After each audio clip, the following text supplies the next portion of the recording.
दक्ष प्रक्षामि तमेन पुराजित काशित काशी ब्रह्मे हासित योग निर्धनाः दुर्गां व्याकुलो होता नित्यं ब्रह्मां भूतले जुगतं ब्राह्मणां विश्वा भगवान् ब्राह्मणतया विद्यामारूपस्तंभुमादरात्।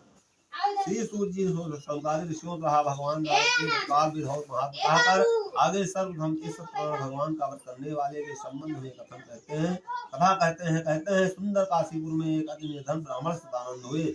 वह इस प्रकार कंगाल ब्राह्मण थे, भूख से पीड़ित होकर ने पृथ्वी पर भिक्षा के लिए भ्रमण किया करते थे। दुखित ब्राह्मण को देख करके भगवान को दया आई और भगवान ने बूढ़े ब्राह्मण का रूप धारण करके उस दुखी ब्राह्मण से आदर पूर्वक पूछा, कहा है ब्राह्मण देवता आप इसलिए दुखी होकर ने पृथ्वी पर भ्रमण किया करते हो? देवतम सब कहूँ मैं सुनना चाहता हूँ। ब्राह्मण बोला, हे भगवान मैं एक दरिद्र ब्राह्मण हूँ, भिक्षा के लिए इधर उधर घूमा करता हूँ। और कहा कि नहीं सुधा सम दुख को, नहीं सुख मान समान, नहीं क्रोध सम सत्व है जग में और महान।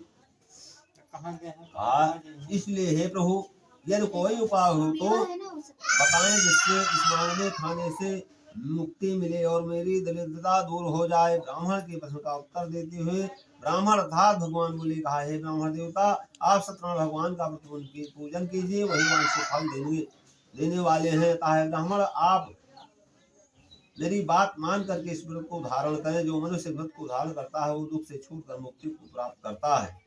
बूढ़े ब्राह्मण वृद्ध ब्राह्मण रूपी भगवान में व्रत का विधान बता करके अंदर ध्यान हो गए। ब्राह्मण देवता अपने मन में सोचने लगे कि बूढ़े ब्राह्मण ने बहुत सा उपाय बताया है, वो मैं किस प्रकार कर सकूंगा, क्योंकि दिन भर भिक्षा मांगने से भी कुटुंब मेरा पेट नहीं भरता। इस चिंता में निमग्न रात भर ब्राह्मण को नींद नहीं आई। प्रातः काल क्रिया से होकर के उसने मन में संकल्प किया कि आज के दिन जो कुछ भिक्षा मिलेगी उसी से सत्यनारायण भगवान का व्रत पूजन करूंगा। यह संकल्प मन में करके ब्राह्मण भिक्षा के लिए घर से निकला। उस दिन भगवान की ऊपर बहुत बड़ी कृपा हुई, उसे बहुत सा धन प्राप्त हुआ।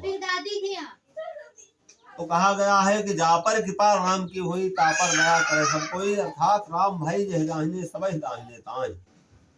अर्थात उस दिन देवताओं ने उस ब्राह्मण पर बहुत बड़ी कृपा की। अतः ब्राह्मण ने उसी धन से भाई बंधुओं को प्रसन्नता पूर्वक भक्ति श्रद्धा के साथ स्वामी का व्रत पूजन किया। पूजन और व्रत के प्रभाव से ब्राह्मण दुखों से मुक्त हो गया और धन धान से संपूर्ण हो गया। तब से बराबर हर महीना वो व्रत करने लगा और इस प्रकार उस उत्तम व्रत से ब्राह्मण ने सत्यनारायण भगवान का व्रत और पूजन किया। इससे वो ब्राह्मण समस्त पापों से मुक्त हो करके मोक्ष को प्राप्त किया। इस प्रकार जो मनुष्य ब्राह्मण की भांति सत्यनारायण भगवान का व्रत करेंगे संपूर्ण दुखों से छूट करके मोक्ष को प्राप्त होंगे।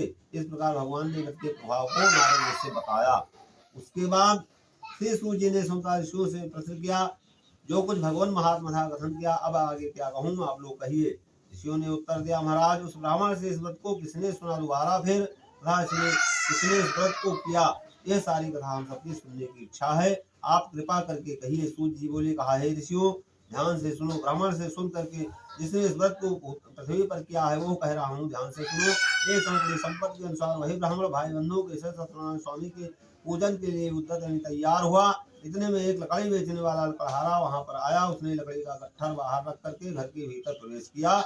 लकड़हारा भूख प्यास से पीड़ित था। उसने घर के भीतर देखा कि वही भिखारी ब्राह्मण जो भिक्षा इधर उधर मांगा करता था, ठोकर खाया करता था, आज इतने बड़े भवन का स्वामी है। भीड़ भाड़ के साथ भाई बंधुओं को बुला करके भगवान की पूजा कर रहा है।